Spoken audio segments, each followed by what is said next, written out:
नमस्ते रुद्रपिंड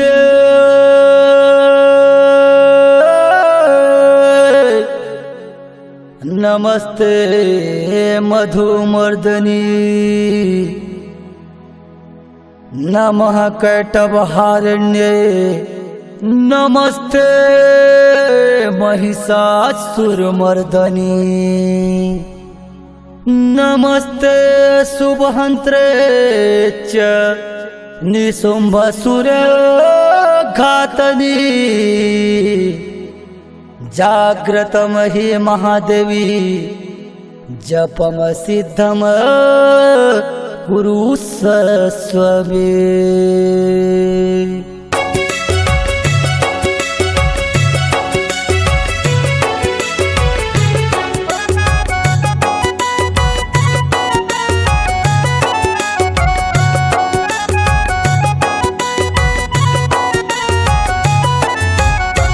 सुमर सुमर के झुमर झुमर के सुमर सुमर के झुमर झुमर के तोला गाँव हो।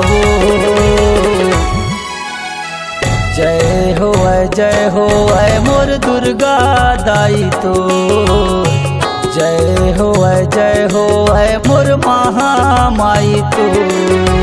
सुमर सुमर के झुमर झुमर के सुमर सुमर के झुमर झुमर के तोला गाँव हो।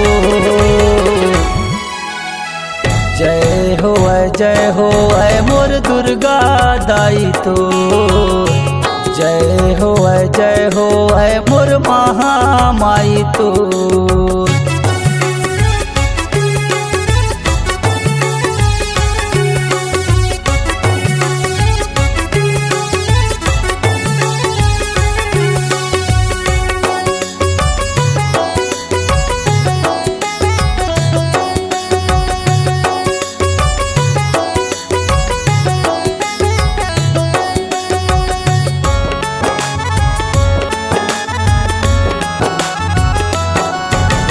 पहली रूप तोर शैलपुत्री माँ पर्वत माँ विराजे वो। दूजा रूप तोर ब्रह्मचारिणी माँ ब्रह्म के ज्ञान जनाए वो। ब्रह्म के ज्ञान जनाए वो दाई ब्रह्म के ज्ञान जनाए वो। तीजा रूप तोर चद घंटा माँ हो।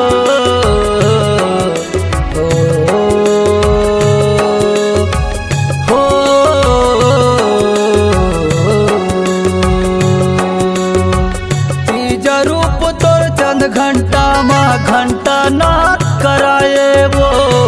घंटा नाद कराए वो दाई घंटा नाद कराए वो।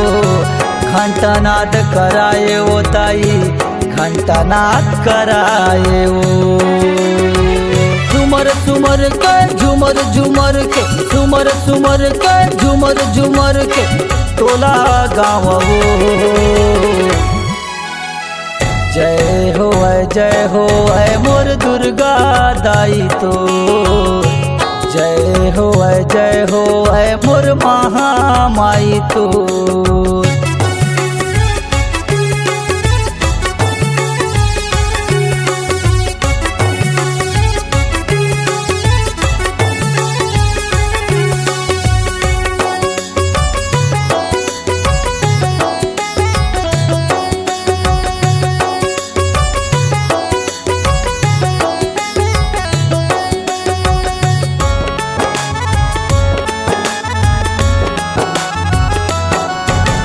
चौथा रूप तोर कुसमंडा माँ जगला उदर में बसाए वो।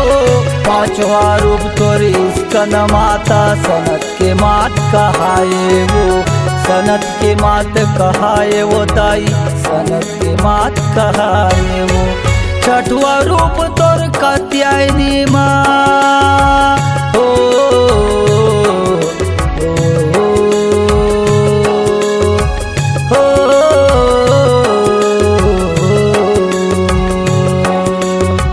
छठवा रूप तोर कात्यायनी माँ ऋषि कात्यायन घरे आए वो। ऋषि कात्यायन घर जन्मे वो दाई ऋषि कात्यायन घर जन्मे वो। ऋषि कात्यायन घर जन्मे वो दाई ऋषि कात्यायन घरे आए वो। सुमर सुमर के झुमर झुमर के सुमर सुमर के झुमर झुमर के टोला गाँव हो। जय हो है मोर दुर्गा दाई तो, जय हो है मोर महामाई तो।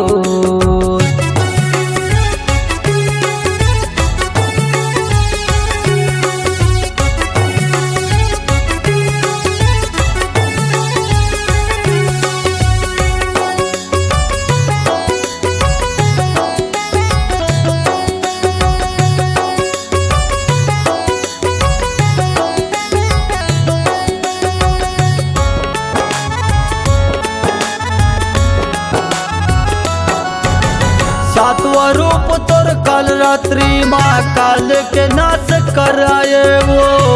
आठवां रूप तोर महागौरी माँ तप मत गोरी आए वो। तप मत गोरी आए वो दाई तप मत गोरी आए वो। नौवां रूप तोर सिद्धात्री माँ हो।